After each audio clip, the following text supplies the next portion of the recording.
lovelies. Hello, Black Sheep. Welcome, chosen ones. I'm Jenna. This is the Black Sheep Society podcast. On today's episode, we are going to talk about trauma and is it holding you back? So the purpose of this podcast is always to share knowledge and to help give you some sort of tools or insight so you can facilitate working on your own healing. If you've never seen us before, I am a psychic medium, intuitive tarot reader, paranormal investigator, and I'm an author of 2 published books. Check out the link in the description box for all of those details. So, is trauma holding you back? It might be. We're going to dig into it. So trauma is a word that gets thrown around all the time, but what is trauma and have you experienced any? So trauma can be the emotional response to a distressing event that disrupts a person's sense of security. So sometimes we think of soldiers coming back from war, right? They've seen or experienced trauma. Maybe it was a sexual assault victim that was traumatized. Maybe there was some sort of abuse that happened that you were traumatized from. So whatever the cause happens to be, it can be caused by threats of violence to you or your family, sexually violent, bodily injury, or initial reactions that can cause anxiety, confusion, exhaustion, sadness, even physical arousal. So most people experience fear and anxiety during and after some sort of traumatic event, but everyone's response will be unique. So what types of trauma are there? There's lots of them. So the first one we're going to discuss is transgenerational trauma. So this is where something is kind of passed down or transmitted either through psychological or physiological traumatic events from one generation to the next. So war, as an example. Let's say you were a child when World War II happened and maybe your father and your grandfather had to go off to war. Maybe they didn't come back. Maybe they didn't come back the same. Maybe they were wounded. Maybe they were missing limbs, like a million different things, right? And that not only has an impact on that person that directly experienced it, the stories of retelling those things can actually impact others around you in a very negative way. So sometimes we don't even realize that just by sharing our stories that we can trigger or impact others in maybe a negative light by sharing those things. So how isn't fully understood, how it's passed down from the generations. Some theories are on epigenetics.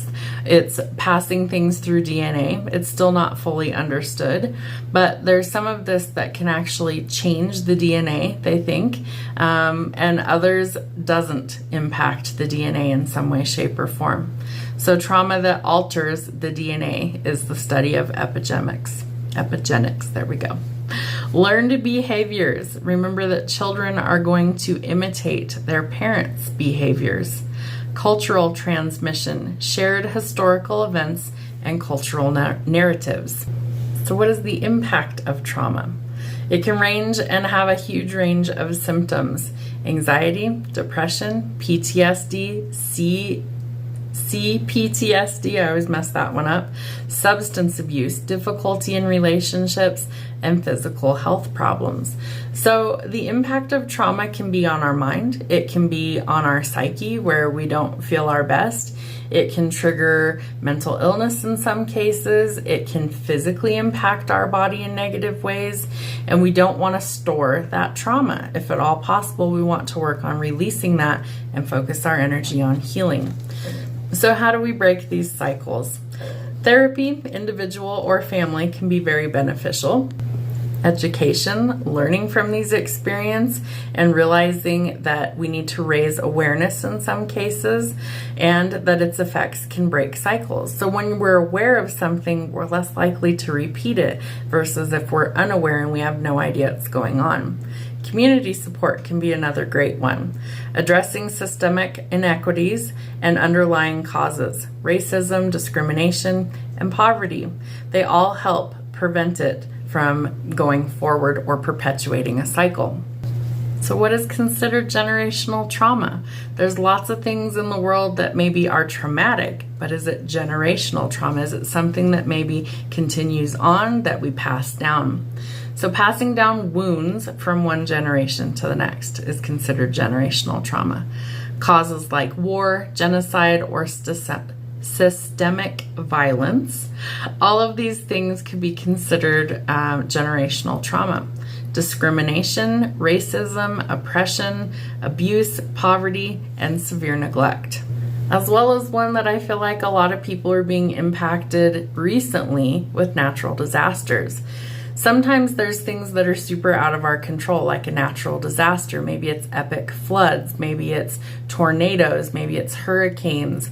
And if you went through a lot of trauma, experiencing something that altered your life and is unforgettable, that can create a little bit of a triggered response. And it can be something that maybe people talk about for generations to come, and it could have lasting impacts. So not that we shouldn't discuss these things, that's how we learn. But sometimes I feel like we don't need to attach necessarily the emotions forever with the stories that we have to share the knowledge. So removing the firsthand maybe account of how traumatic it was, but being able to communicate the story so that we can learn from that could be having lasting impacts that are in a positive effect. So how does this affect us, right? We're experiencing trauma, maybe it's through any number of ways. How does this actually affect us? It can affect us in a lot of different ways. One of those being our mental health. Maybe something so traumatic triggers episodes of depression or anxiety or other mental illnesses, PTSD, self-sabotaging behaviors, broken relationships, things like self-harm, substance abuse, misuse, and difficulty communicating. So sometimes I've seen people have such a traumatic event happen in their life that they're unable to speak from it for a long time afterwards.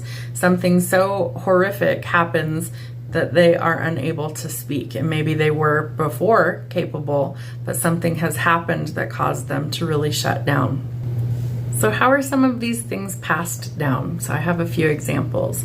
So things like children of Holocaust survivors are more likely to experience things like anxiety and depression. Native Americans have a disproportionately high rate of PTSD, depression, substance abuse, and other psychiatric disorders. So what can we do for treatment? Positive psychology can also help to break the cycles, right? It's another way of sharing your experience and also getting tools to help you to release those stuck or pent-up emotions that might be at the root of triggering more future episodes. Can this affect parenting? And how does it affect parenting? So if we're trying to break some sort of cycle or let go of some sort of trauma, we wouldn't want to necessarily take that with us and kind of spew it all over the next generation that we're trying to bring up. So poor mental health, emotional dysregulation associated with trauma can affect behaviors which have had long-lasting effects on children's development. So let's say they grow up in a home where there's drug and alcohol abuse. Well, they're going to think that that's normal because that's what they've grown up, that's what they've experienced, that's what they know. So chaos and conflict internally is going to feel normal. And so the first time that these children, once they reach adulthood, realize that a healthy relationship doesn't feel anything like that, it might feel boring, that's something that needs to be worked through because it's a learned behavior that we have to learn to change our mindset and do things differently. So one of the facts that I came across while I was researching for this podcast is how is Gen Z breaking some of these generational traumas? They're kind of rule breakers. They're at the end of the generation spectrum, right? We go from A to Z. And so they kind of think outside the box. They do things quite differently. And so that might be something that helps you to see things is look at it from a younger generation's perspective. They have increased awareness about things that are going on around them. They're also prioritizing things like mental health. They are relating to trauma through means like social media, other people experiencing similar things. You go through like, let's take school shootings for an example. Let's say you grew up in a high school that was pretty nothing going on, and then let's say one day you experience something like a school shooter. These kids are practicing drills from the time they're in like elementary school. And so they almost become numb and desensitized to some of these things because it's like a repetitive thing that we have to go through, right? That we have to, keep engaging with these things because you never know, something could happen. So they're actively working on breaking cycles. They're actively working on improving themselves and improving those around them. Gen Z is dubbed the anxious generation. Over 60% reported experiencing significant stress, anxiety, including social anxiety. So how to break the cycle? Find the root source. That's going to be where you need to start. So where did it all come from? Why do we feel this way? Why do we act this way? And how did it begin to begin with? Accepting the trauma. What is it? How do we accept it? And be open to change. Practice things like self-care, allow yourself to grieve and process emotions, and seek professional support and trauma treatment. So what are some signs of unhealed trauma? Things like high blood pressure, stress hormones, headaches, and there is a PTSD link. Trouble sleeping, insomnia, or nightmares. Digestive issues, extreme nausea, chronic lower back pain, chest tightness or stomach tightness, hypervigilance and exhaustion, and disassociation and lack of emotion. Do you feel really shut down when something happens? Are you able to have a normal range of emotions? Happiness, sadness, grief, all those things come into play. Do you feel like when something's sad, you're able to feel sad? Do you feel like when there's something happy going on, you're able to be happy? If you feel like you're stunted in those areas, that might be an area of concern, especially if it continues on for months or even longer. So you can overcome some trauma, but it can also change your personality. So there's things like long-term trauma. It might cause a tendency to worry, have fear or negative emotions. Behavior could be changed, increased anxiety, emotional instability, or risk-taking behaviors. Social withdrawal, work-related dysfunction or personal relationships, personality disorders. It has been linked to developing things like borderline personality disorder. So some treatments for that would be therapy, support groups, or even connecting with loved ones. Trauma affects everyone differently, and it's important to remember that it doesn't have to define you. So just because you went through a traumatic experience in your life doesn't mean that that has to be part of your story indefinitely. It could be an event that happened and we've learned and we've healed from that, and we've learned to let go of those negative emotions that are attached with that part of our story. Gen Z is experiencing high rates of mental health issues compared to the other generations. But why? What has changed and what's causing that to go forward? So one of the main reasons is that Gen Z is at like the top of the social media. They use it the most. They're like always plugged into all of these things, social media, and maybe they have to use it for work, like the internet, for every little thing, right? We're totally dependent on it at this point. So social media use, almost constant use compared to older generations, brings on high levels linked to mental health issues, right?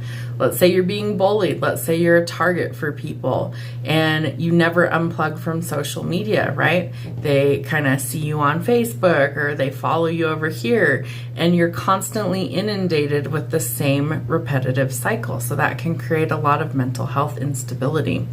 It increases stress, right? If you're constantly feeling like you're under pressure, if you're constantly feeling like your mental health is off, and your social media maybe perpetuates that scenario, that's also going to create more problems down the road, increasing your stress. The pandemic. We went through something that some people will never live through again, thankfully, but we went through something that, it leaves a lasting mark. We've watched a lot of people pass. We've watched, structures fall apart. We've watched businesses go under. It's been a crazy roller coaster the last almost 5 years. So I feel like we definitely all have lived through some stressful events in the last several years as well. So the pandemic made something that was already stressful, right? Life was already stressful, a lot harder for people facing battles. 84% of Gen Z believe that we have a mental health crisis in the United States, and I tend to agree with that. I feel like a lot of times we see things like school shootings. That's not because somebody just wanted to go shoot people. It starts with a mental illness, right? And we have to have better health care. We've got to have better tools for diagnosing and preventing these things besides just banning weapons, because anything could be a weapon potentially. So it's not necessarily, in my personal opinion, gun violence. It's the mental illness that we need to address. So if we get down to the nitty-gritty and we start actually effectively changing the negativity and all of the things that are associated with it, things will start to improve over time. So in most countries that were surveyed, Gen Z reports poor mental health, social and spiritual health as major topics for what they're struggling with or things that they struggle with in their life. Gen Z is not afraid of death and dying. Well, why? Most people typically are, or it's seen as something that they don't necessarily want to experience before they're ready. There can be a lot of fear attached to it, but the topic of death has desensitized Gen Z because they understand that it's inevitable, right? They're constantly going through active shooter drills in school. They're always being talked about mental health and self-harm and suicide and, yada, yada, yada, a million darn things. And so part of it is that they understand that it's going to happen at some point, right? So what do we do about that? For other generations, it was taboo. They really didn't talk about those things unless they had to. So that might have been something that certain people, certain generations, they just didn't discuss things like that. Some of it is still taboo, but Gen Z, for them, death is a common topic. It's hard to see that that's not a common thing.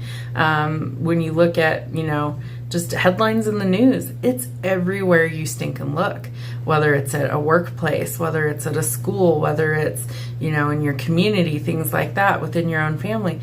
It's all around us. So it's something that we have to be aware of, but we don't necessarily have to emphasize the negative side of it. So what are 5 stages or phases of healing trauma? The first stage is denial. Nothing happened. Stage 2, bargaining. Okay, something happened, but. 3, anger. Something happened and I'm angry about it. 4, sadness. Something happened and it cost me a lot. 5, acceptance. Something happened and I'm healing from it, or I'm working through my healing. So what does a trauma response actually look like? For some, it can be a physical response where the body actually starts to have something happen to it in order, like you have a trigger and then the body is having a physical reaction. So things like shaking, chills, heart palpitations, tension headaches, dizziness, blurred vision, and nausea.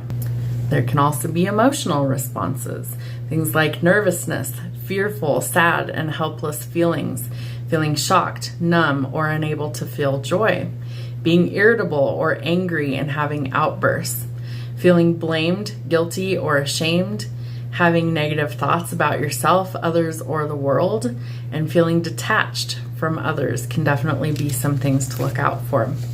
What are some behavioral changes? Avoiding activities, places, thoughts, and feelings that were related to the initial trauma. Feeling estranged from others.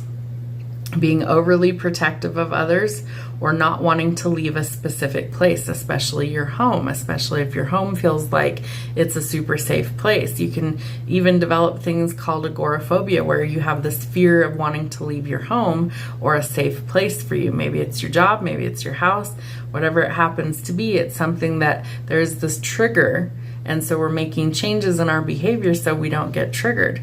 So sometimes we close off friends and family. Maybe we don't socialize anymore. Maybe we don't go out anymore. And that can actually lead to more problems in the future. So there could be lots of different responses that come up. Other trauma responses include things like flashbacks. Some people might experience fawn or fight or freeze.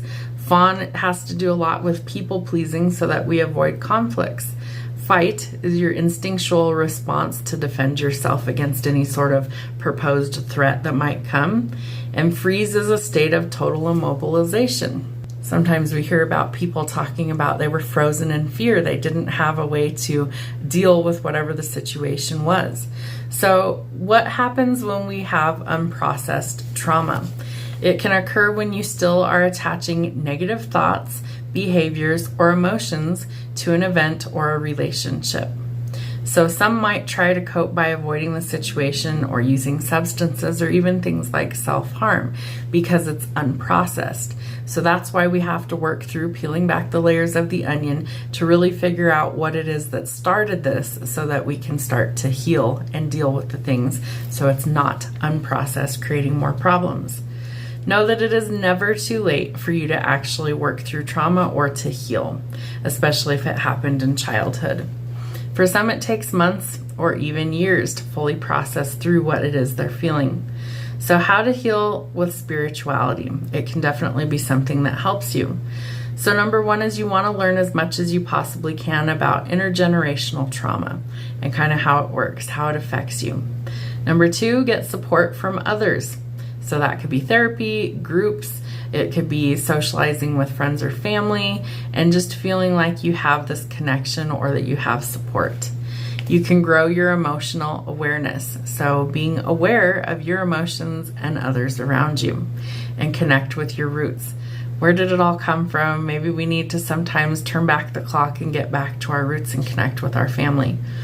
Take care of your body. Self-love, self-care, you'll hear me say it all the time in my videos.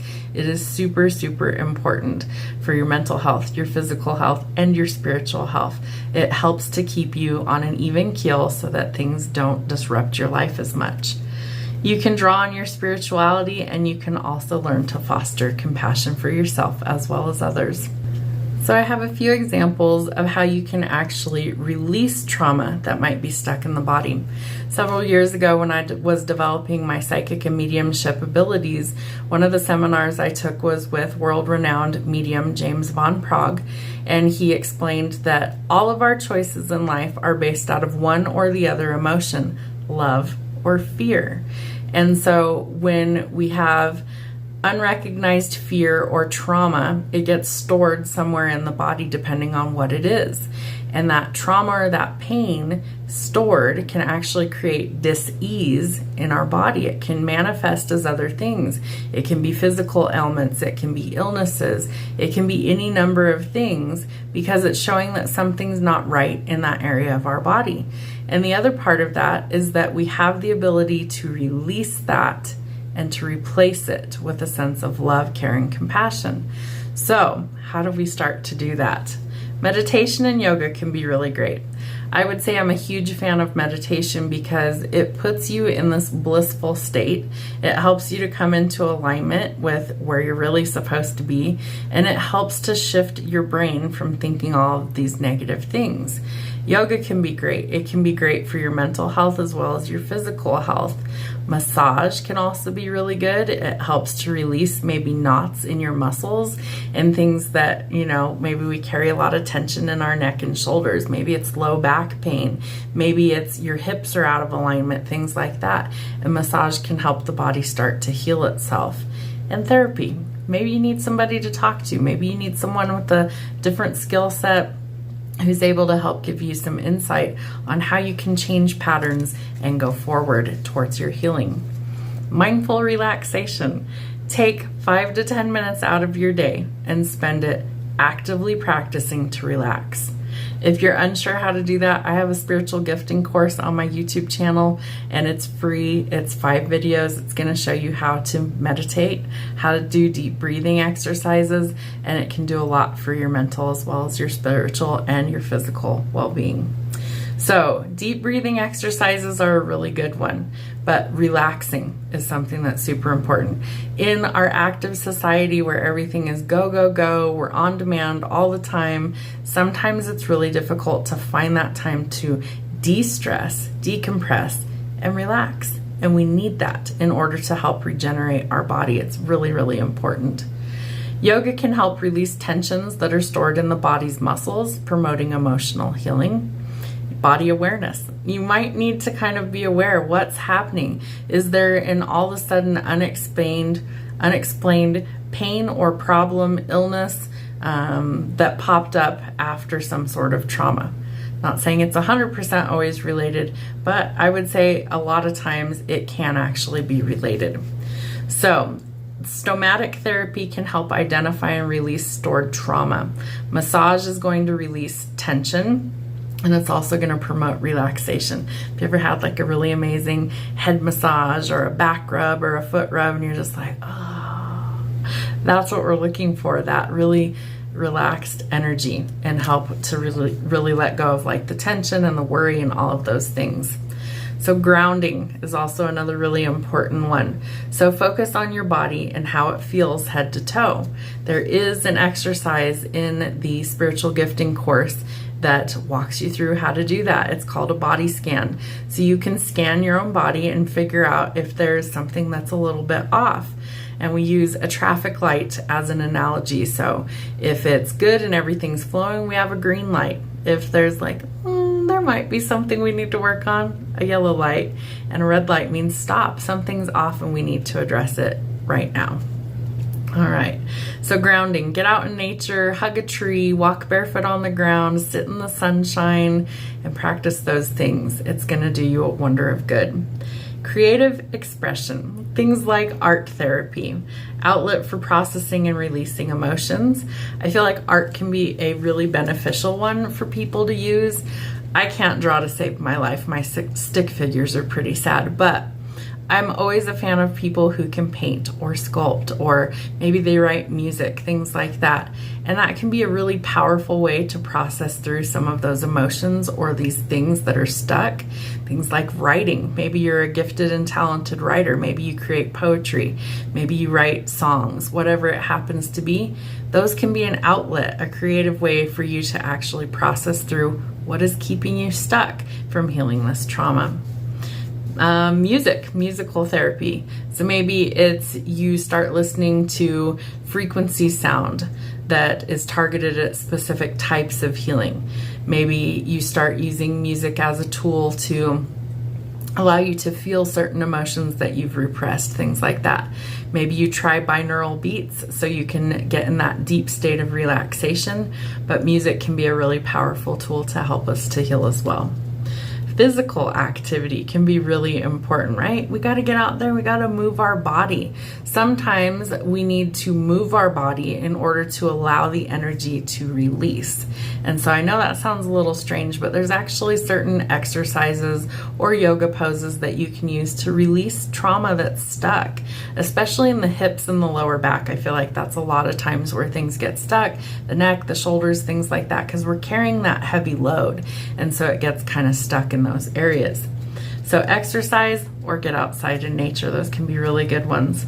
And connecting with others. Remember, don't isolate yourself if at all possible, and it's super important to get plenty of rest and plenty of sleep. So hopefully, if any of this resonated with you today, you're going to take some active steps into A, figuring out where it all came from, and B, I hope that you will follow through with trying to facilitate some of your own healing, whether that's seeking help or assistance, working through spiritual exercises, learning to ground, getting a massage, but taking good care of yourself so that we break these trauma patterns and that we finally work through healing. If you have a topic that you'd like to see discussed on the podcast, please shoot me an email. It's always linked in the description box of all the videos. And if you have a topic that you'd like to be a guest and discuss, shoot me an email. And if I feel like it's a good fit, we'll have you on the show. Have a great week.